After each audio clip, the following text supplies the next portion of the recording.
ನಮಸ್ಕಾರ ರೀ ಎಲ್ಲರಿಗೂ welcome back to Meghna's cooking channel. ಇವತ್ತು ನಾನು ಗೆಣಸಿನ ಹೋಳಿಗೆ ಮಾಡಾಕತ್ತೀನಿ.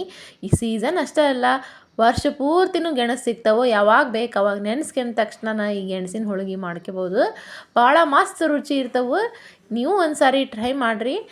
ಭಾಳ ಅಂದ್ರೆ ಭಾಳ ಚಲೋ ಟೇಸ್ಟ್ ಬಂದವು. ಹಾಗಾಗಿ ನಾನು ಇಲ್ಲಿ ಗೆಣಸಿನ ಹೋಳಿಗೆ ವಿಡಿಯೋನ ನಿಮ್ಗೆ ಶೇರ್ ಮಾಡಾಕತ್ತೀನಿ. ವಿಡಿಯೋನ ಎಲ್ಲ ಸ್ಕಿಪ್ ಮಾಡ್ದಂಗೆ ಕೊನೆ ತನಕ ನೋಡಿರಿ. ಮೊದಲಿಗೆ ನಾನಿಲ್ಲಿ ಒಂದು 4 ಗೆಣಸು ತೊಗೊಂಡನ್ರಿ. ಅವನ್ನ ಚಲೋ ಹೊತ್ನ್ಯಾಗ ಸ್ವಚ್ಛಗೆ ತೊಳಿಬೇಕು.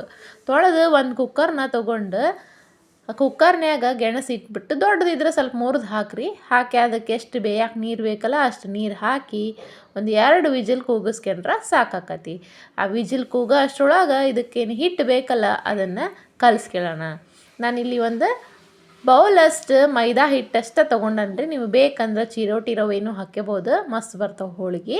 ಅದಕ್ಕೆ ಸ್ವಲ್ಪ ಉಪ್ಪು ಹಾಕ್ಯಂಡು ಫಸ್ಟ್ ಡ್ರೈ ಮಿಕ್ಸ್ ಮಾಡ್ಕೊಂಡು ನಂತರ ಸ್ವಲ್ಪ ನೀರು ಹಾಕ್ಯಂಡು ಈ ಹೋಳಿಗೆ ಹಿಟ್ಟಿನ ಅದಕ್ಕೆ ಚಂದಾಗ ಕಲಿಸ್ಕೋಬೇಕು ನೋಡಿರಿ. ತೀರಾ ಚಪಾತಿ ಹಿಟ್ಟಿನಷ್ಟೇನು ಗಟ್ಟೆ ಕಲಿಸ್ಕೊಳಕ್ಕೆ ಹೋಗ್ಬಾಡ್ರಿ.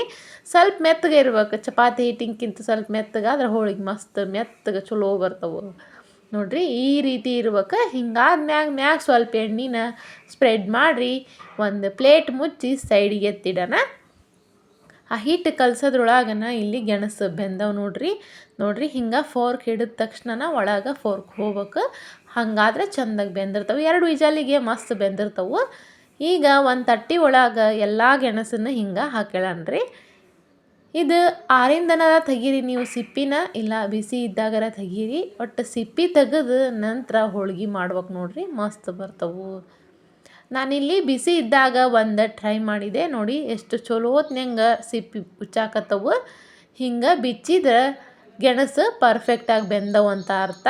ಹಿಂಗಾರಿಂದ ಅಷ್ಟು ಸಿಪ್ಪಿನ ಬಿಚ್ಚಿ ಹಿಂಗೆ ಒಂದು ತುರಿ ಮಣಿ ತೊಗೊಂಡು ನೀಟಾಗಿ ಹಿಂಗೆ ಗೆಣಸನ್ನ ತುರಿಬೇಕು ನೋಡ್ರಿ. ಅಷ್ಟು ಏನು ತೋರ್ಸೋದಂತ ಹೇಳಿ ಸ್ವಲ್ಪ ತೋರಿಸಿ ನಂತರ ಕೈಯಿಂದ ಓಟು ಚಂದಾಗ ಸ್ಮ್ಯಾಶ್ ಮಾಡಿ ಒಂದು ತಟ್ಟ್ಯಾಗ ಹಂಗೆ ಸೈಡಿಗೆ ಎತ್ತಿಟ್ಟನ್ರಿ. ಇದಕ್ಕೆ ಬೇಕಾಗಿರೋ ಸ್ವೀಟ್ ಹಾಕ್ಯಾಣ. ಒಂದು ದಪ್ಪ ತಳದ ಬಾಣಲಿ ತೊಗೊಂಡು ಅದಕ್ಕೆ ನಿಮಗೆ ಎಷ್ಟು ಗೆಣಸು ತೊಗೊಂಡಿರ್ತೀರಿ ಅಷ್ಟ್ರ ಮ್ಯಾಗ ಮೆಜರ್ಮೆಂಟ್ ನೋಡ್ಕೊಂಡು ಅಷ್ಟು ಬೆಲ್ಲ ತೊಗೋರಿ. ನಾನಿಲ್ಲಿ 4 ಗೆಣಸಿಗೆ ಗೆಣಸು ಸ್ವೀಟೇ ಇರ್ತೈತಲ್ಲ, ಹಾಗಾಗಿ ಒಂದು ಸಣ್ಣ ಬೌಲ್ನ್ಯಾಗ 1 ಬೌಲಷ್ಟು ಬೆಲ್ಲ ಹಾಕಿ ಒಂದು 2 ಟೇಬಲ್ ಸ್ಪೂನಷ್ಟು ನೀರು ಹಾಕಿ ಕರಗಿಸ್ಕೊಳಕತ್ತನ್ರಿ. ಹೈ ಫ್ಲೇಮ ಇಟ್ಕರ್ರಿ. ಸಣ್ಣ ಪುಡಿಯಾಗಿರೋ ಬೆಲ್ಲ ತೊಗೊಂಡು ಚಂದಾಗ ಕರಗಿಸ್ಕೊಂಡು, ಇದೇನು ಪಾಕ ಅವಶ್ಯ ಇಲ್ಲ, ಹಂಗೆ ಕರಗಿದ್ರೆ ಸಾಕು. ಕರಗಿದ ನಂತರ ಈ ಗೆಣಸೇನು ನಾವು ಸ್ಮ್ಯಾಶ್ ಮಾಡಿರ್ತೀವಲ್ಲ ಅದನ್ನು ಹಾಕಿ ಈ ಬೆಲ್ಲದ ಆಣದ ಜೊತೆಗೆ ಚಂದಾಗ ಕಲಿಸ್ಬೇಕು ನೋಡ್ರಿ. ಬೆಲ್ಲದ ಆಣೆಲ್ಲ ಈ ಗೆಣಸೊಳಗೆ ಹೋಗಿ ಟೇಸ್ಟ್ ಮಸ್ತ್ ಬರ್ತೈತಿ. ಆ ರೀತಿಯಾಗಿ ಮಿಕ್ಸ್ ಮಾಡ್ಕೋಬೇಕು ನೋಡ್ರಿ. ಒಂಚೂರು ಎಲ್ಲಿ ಬೆಲ್ಲ ಗೆಣಸು ಸಪ್ರೇಟ್ ಇರಬಾರ್ದು. ಹಂಗೆ ಚಂದಾಗ ನೀಟಾಗಿ ಮಿಕ್ಸ್ ಮಾಡ್ಕೊಂಡು ನಾವೇನು ಮುಂಚೆನ ಹಿಟ್ಟು ಕಲಸಿ ಇಟ್ಕೊಂಡಿರ್ತೀವಲ್ಲ ಆ ಹಿಟ್ಟನ್ನ ತಗೊಂಡು ಮತ್ತೊಂದು ಸಾರಿ ನೀಟಾಗಿ ಹಿಂಗೆ ಕಲಿಸ್ಕೇರಿ ನೋಡ್ರಿ. ಹಿಟ್ಟು ನೆಂದಿಂದ ಎಷ್ಟು ಸ್ಮೂತಾಗಿ ಬಂದಿರ್ತತಿ ಅಂದು.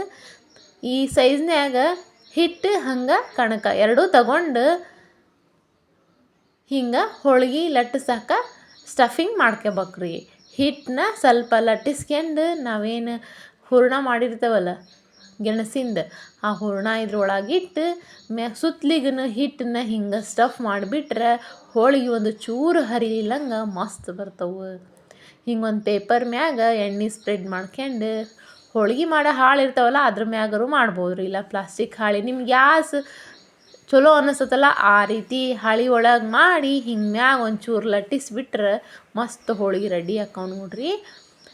ಎಡ್ಜ್ ಚಂದಾಗ ಲಟ್ಟಿಸ್ಕೇರಿ. ಎಡ್ಜ್ ದಪ್ಪ ಆಗಬಾರ್ದು, ಸೆಂಟ್ರ್ ಸ್ವಲ್ಪ ದಪ್ಪ ಆದ್ರೆ ಹೋಳಿಗೆ ಮಸ್ತ್ ಉಬ್ಬುತ್ತವು. ನೆನ್ಪಿಟ್ಕರಿ. ಹಿಂಗೆ ಚಂದಾಗ ರೌಂಡಾಗಿ ಹೋಳಿಗೆ ಲಟ್ಟಿಸ್ಕೊಂಡು ಕಾದ ಹಂಚ್ ಮ್ಯಾಗ ಒಂದು ಸ್ವಲ್ಪ ಎಣ್ಣೆ ಸ್ಪ್ರೆಡ್ ಮಾಡಿ ಮ್ಯಾಗ ಈ ಹೋಳಿಗೆ ಹಾಕಿ ಒಂದು ಸೈಡ್ ಬೇಯಿಸಿ ಮತ್ತೊಂದು ಸರಿ ತೆರಿಗೆ ಹಾಕಿಬಿಟ್ರೆ ಅದು ಚಂದಾಗ ಬೆಂದಿಂದ ಮ್ಯಾಗ ಒಂದು ಸ್ವಲ್ಪ ಎಣ್ಣೆ ಸ್ಪ್ರೆಡ್ ಮಾಡಿಬಿಟ್ರೆ ಗೆಣಸಿನ ಹೋಳಿಗೆ ಮಸ್ತ್ ರೆಡಿ ಹಾಕವ್ ನೋಡ್ರಿ. ರೆಸಿಪಿ ಇಷ್ಟ ಆದ್ರೆ ಲೈಕ್ ಮಾಡಿರಿ, ಶೇರ್ ಮಾಡಿರಿ, ಸಬ್ಸ್ಕ್ರೈಬ್ ಮಾಡಿರಿ.